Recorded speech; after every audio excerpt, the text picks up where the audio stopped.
ถ้ำนางแอ่นแห่งนี้เคยมีสมเด็จพระเทพคนเสด็จมาเปิดงานบอกหรือว่ามาเที่ยวนี่แหละ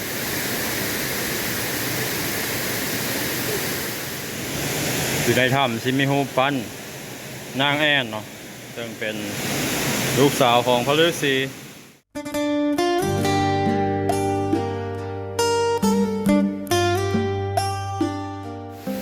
สบายดีพี่น้องหมดทุกคนตอนนี้บาซอนอยู่ที่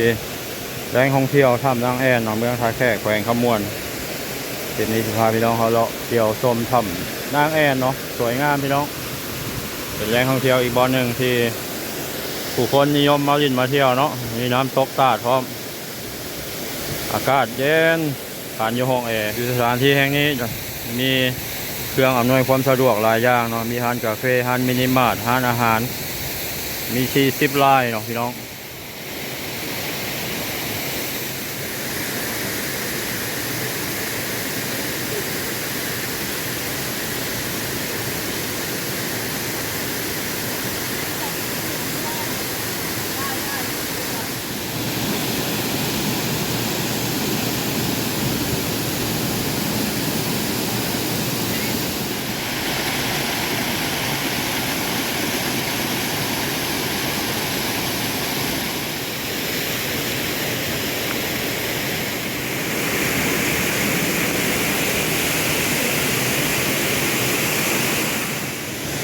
อยู่ในถ้ำซิมิฮูปั้น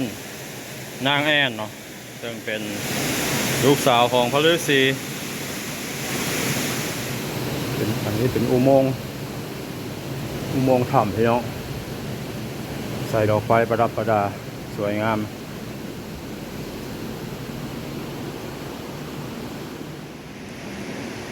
เราจะกอขี้หินไว้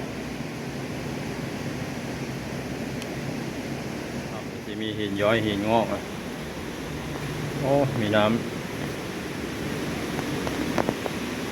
ำไหลผ่านหน้าผาเนี่ยไหลซึมออกมานะ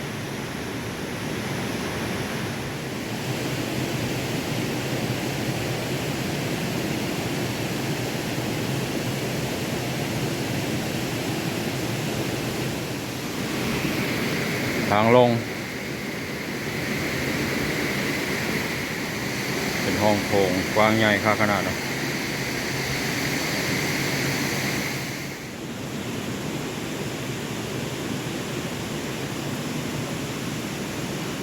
ถ้ำนางแอ่นแห่งนี้เคยมีสมเด็จพระเทพคนเสด็จมาเปิดงานบอกหรือว่ามาเที่ยวนี่แหละมาสอนบ่เจอละทางลมมีน้ำสามารถพายเรือได้เนาะ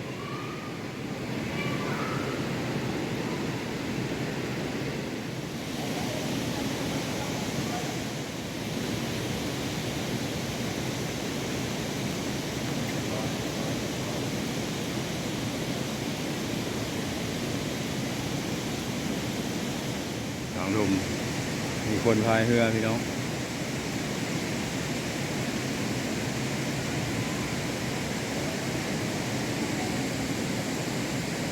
พายเรือลอดถ้ำบาดาลเมืองพญานาค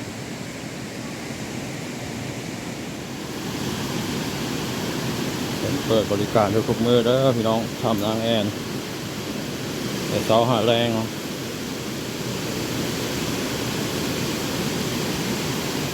ทางไปพายเรือลอดถ้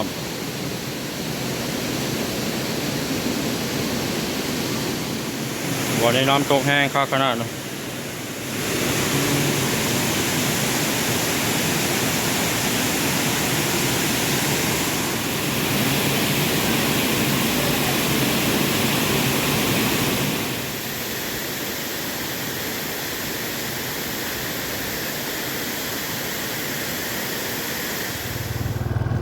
เป็นทางเข้าถ้ำแอ่นพี่น้องคนปลูกยาง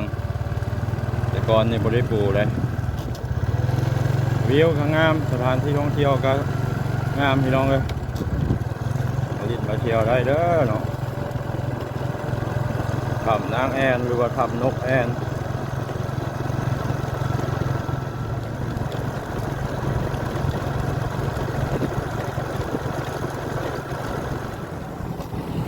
เข้า ติดกับทางใหญ่ทางไปมหาไซยมราช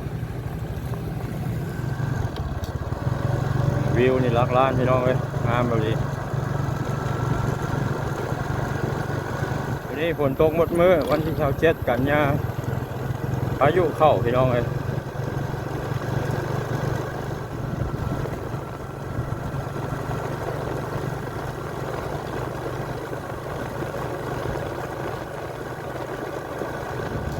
นักท่องเที่ยวทางฝั่งไทยมาหลายพี่น้องนิยมมาเที่ยวทางขมวนแขวงขมวนเป็นแขวงที่สวยสดงดงามมีธรรมชาติมีแหล่งท่องเที่ยวหลายใกล้ๆตัวเมืองท่าแขกเนี่ยก็มีแหล่งท่องเที่ยวหลายบอนนะเป็นต้นว่าผาพลังวังสีข้ามทำน้ำแอนทำพระทำผาเสื่อมพระธาตุสีโคตรกระบองเรื่อยๆนี่พี่น้อง